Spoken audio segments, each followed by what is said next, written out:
je m'appelle Ange. En fait, je suis un athlète, men's physique. J'ai commencé la compétition en musculation esthétique il y a à peu près, on va dire, 2 ans. La première compétition que j'ai faite, c'était Musclemania à Paris. J'avais fait 7e à l'époque, j'ai dû apprendre beaucoup sur mon physique. Et après ça, j'ai pris un préparateur, j'ai bossé plus sérieusement. J'ai fait un top 10 à Colmar. Et là, j'ai fait comme un peu de rétention d'eau, donc après, on a réajusté quelques réglages. Après, j'ai fait IFBB Monaco. Là, j'ai fait premier toute catégorie. Et IFBB, c'est une des fédérations, c'est la meilleure fédération dans la discipline de la musculation.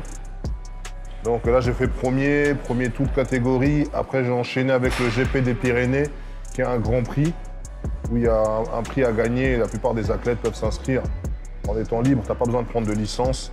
Et là, pareil, j'ai gagné premier toute catégorie. En fait, moi, j'ai toujours fait de la compétition. À l'époque, déjà, je faisais du sport de combat. Je faisais un peu du MMA avec Fernand Lopez, qui est aujourd'hui reconnu dans le milieu et qui est un des meilleurs préparateurs. Donc, il avait commencé à me préparer. On s'entraînait ensemble jusqu'au jour où je me suis blessé au genou. Et là, après, du coup, j'ai dû arrêter de faire des sports de combat. Donc, vu que je galérais, je voulais un sport assez difficile. Donc, naturellement, comme je fais toujours de la musculation, je me suis lancé dans la compétition.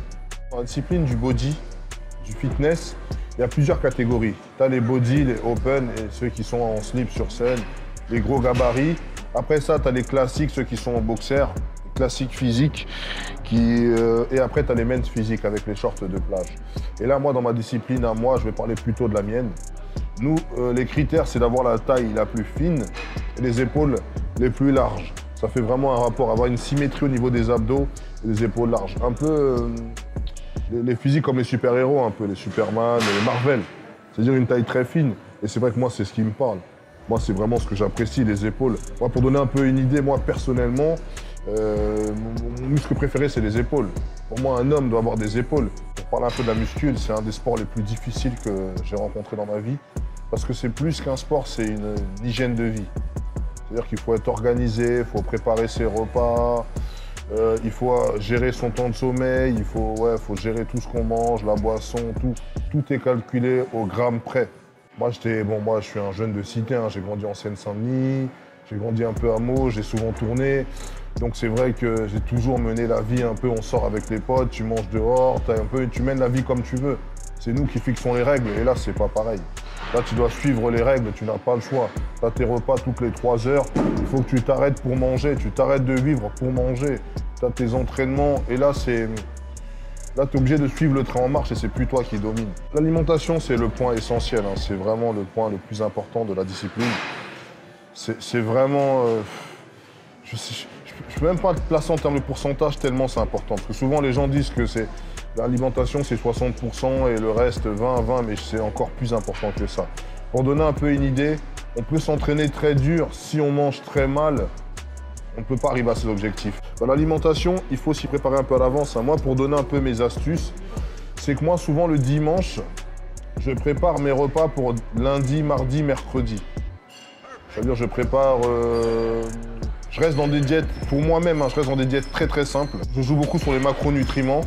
Donc on va choisir une source de glucides qui va être généralement du riz basmati. En fait, c'est une source de glucides, mais qui est la plus riche, c'est-à-dire en proportion. C'est-à-dire pour 100 grammes, on a beaucoup de glucides et très peu de déchets dans du riz basmati. Donc c'est vrai que j'ai choisi le riz basmati et je prends des fibres, une source de fibres, des légumes verts. Donc généralement, je tourne sur haricots verts et brocolis. Et après ça, je choisis une source de protéines à côté, qui est en général du blanc de poulet, du poisson blanc, mais moi je préfère plutôt le blanc de poulet, je suis africain après, donc le poulet c'est le poulet.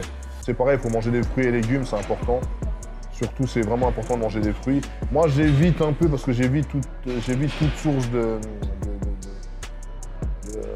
glucides en dehors du riz. C'est-à-dire que je mange de temps en temps des compotes allégées, mais j'essaie quand même d'éviter un maximum. Mais par contre, je prends beaucoup de compléments à côté, multivitamines, des BCA pour favoriser la récupération, des acides aminés aussi, c'est important parce que le corps, à force de manger tout le temps la même alimentation, il crée des carences, parce que c'est une alimentation qui n'est pas trop variée.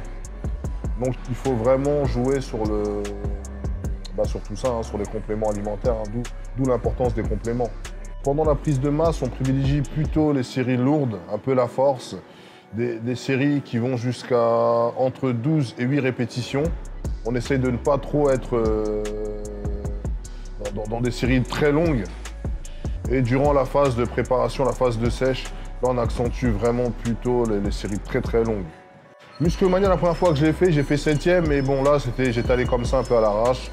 Donc j'avais pas visé l'échec. Quand j'ai fait le top de Colmar, honnêtement pour moi j'avais le physique de faire partie du top. Et quand on m'a retenu simplement dans le top 10, je l'ai vécu vraiment, comment dire, pas mal parce que je suis compétiteur. Mais c'est vrai que moi je suis pas comme ces gens qui disent que l'important c'est de participer. Non, moi je vise la première place.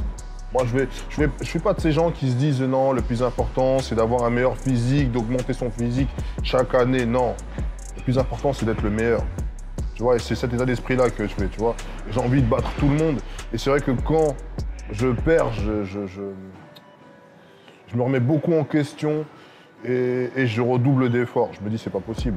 Parce que pour moi, il n'y a que la première place ou rien. 3 conseils, c'est force mentale. Être fort mentalement parce que c'est très très dur de ne pas craquer, surtout aujourd'hui. À tous les coins de rue, il y a un fast-food, à tous les coins de rue, il y a un McDo. Quand on a une vie de famille et qu'on a des enfants, on a tout le temps des sucreries pour les enfants, donc être fort mentalement. Après, avoir une discipline, bon, ça rejoint un peu la force mentale, mais une discipline, parce qu'il y a des jours où on est fatigué, on ne veut pas aller s'entraîner, il faut quand même y aller. Il faut apprendre à avoir un sens du sacrifice aussi, c'est-à-dire ne pas faire les choses que quand on veut. C'est-à-dire des fois, tu n'as pas le choix, tu vas t'entraîner, que tu sois fatigué, que tu aies mal. Comme moi, pour donner un peu aux gens, pour dire un peu aux gens, j'ai une blessure à l'épaule, une tendinite aux épaules, j'ai un problème au lombaire, mais je m'entraîne quand même malgré la douleur. C'est-à-dire qu'on va au-delà de la douleur toujours, parce que je me dis, les concurrents s'entraînent. On n'a pas le choix, il faut s'entraîner malgré tout. C'est-à-dire que c'est ça, il faut avoir une force, il faut avoir du caractère, discipline et force mentale.